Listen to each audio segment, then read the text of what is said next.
Eto na nga mga chong, marami tayong basketball updates. Coach Tim Cone, hindi pa rin nagkukumpiyansa matapos talunin ng TNT.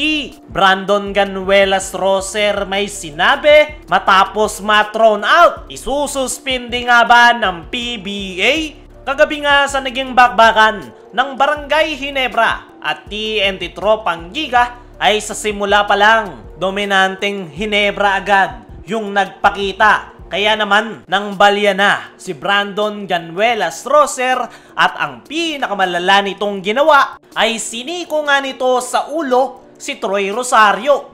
Napakadelikado nga ng ginawa na yan ni Brandon Ganuelas Roser dahil sa laki ba naman ng kanyang katawan at pagkakasiko ay possible na ma-injury si Troy Rosario. Tinawagan nga ito ng flagrant 2 penalty foul na naging dahilan ng kanyang pagkaka-thrown out. At dahil F2 ang tawag ng referee ay possible nga ito na masuspinde. Pero ayon nga mismo kay Brandon Ganuelas Roser sa kanyang naging ambush interview ay masyado nga raw makulit yung depensa ni Troy Rosario. Pero hindi niya nga daw sinasadya yung kanyang pagkakasiko, sinubukan niya nga lang daw itong i-box out para makuha ang rebounds. Pero wala nga daw intensyon si Brandon Ganuelas Roser na makasakit ng tao, lalong-lalo na si Troy Rosario. At yan nga raw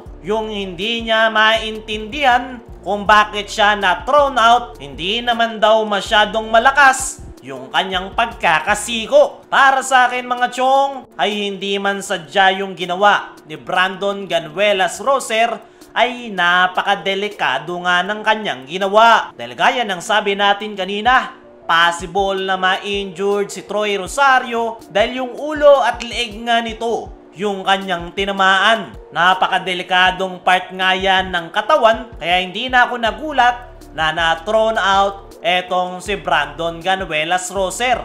Pero hindi ako naniniwala na hindi niya yan sinadya dahil kitang-kita nga sa replay yung kanyang ginawa na talagang siniko nito si Troy Rosario. Pagdating naman kung masususpinde etong si Brandon Ganuelas Roser ay ayon sa rules ng PBA, once na matawagan ang isang player ng flagrant foul penalty 2 ay automatic ejection at 1 game suspension. Kaya naman, malamang sa malamang, masususpinde etong si Brandon Ganuelas Roser sa huling natitirang laro ng TNT ngayong elimination round. At para sa akin mga chong, deserve netong si Brandon Ganuelas Roser na masuspinde dahil halata naman na sinadya nito yung kanyang pagkakasiko kay Troy Rosario at the same time para na rin magtanda si Brandon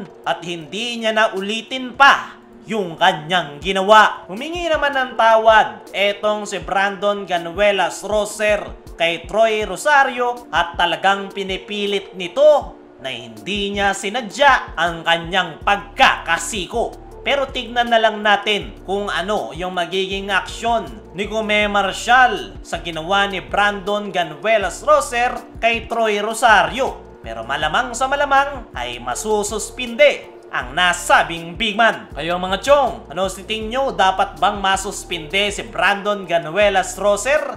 I-comment mo lang dyan sa ibaba. Dumako naman tayo dito sa kabilang balita. Coach Tim Cone, hindi pa rin nagkukumpiyansa matapos talunin ng TNT. Isang panalo na lang ang kailangan ng Ginebra para ma-secure ang twice to beat advantage ay hindi pa nga rin nagkukumpiyansa etong si Coach Tim dahil ayon niya sa kanyang naging press con interview ay hindi nga raw basta-basta yung kanilang huling laro sa elimination round kontra Rain or Shine Elasto Painters. Isang araw ang Rain or Shine sa mga Dark Horse team at hindi nga daw sila po pwedeng magkampante dahil lumalaban hanggang dulo ang koponan ni Coach Yeng Guiao.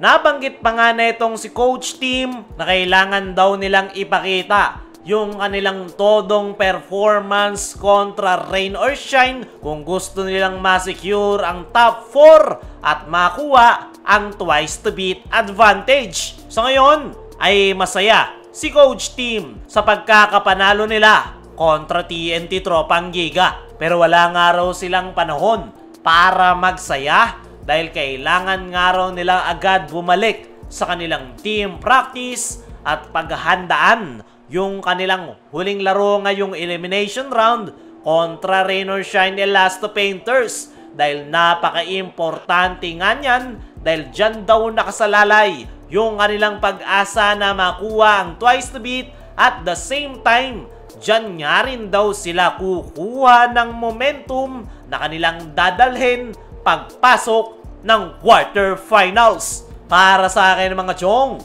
ay tama yung mindset na meron si Coach Team Cone dahil hindi pa nga sila tapos at napaka-importante talaga ng kanilang huling laro at talagang kailangan nila yang maipanalo dahil napakalaki ng magiging epekto niyan sa PBA Playoffs. Kaya mga chong, ano ang masasabi nyo na hindi pa rin nagkakampante si Coach Team Cone? Ano rin yung masasabi nyo? Dapat nga bang isuspinde si Brandon Ganuelas Roser? I-comment mo lang dyan sa ibaba.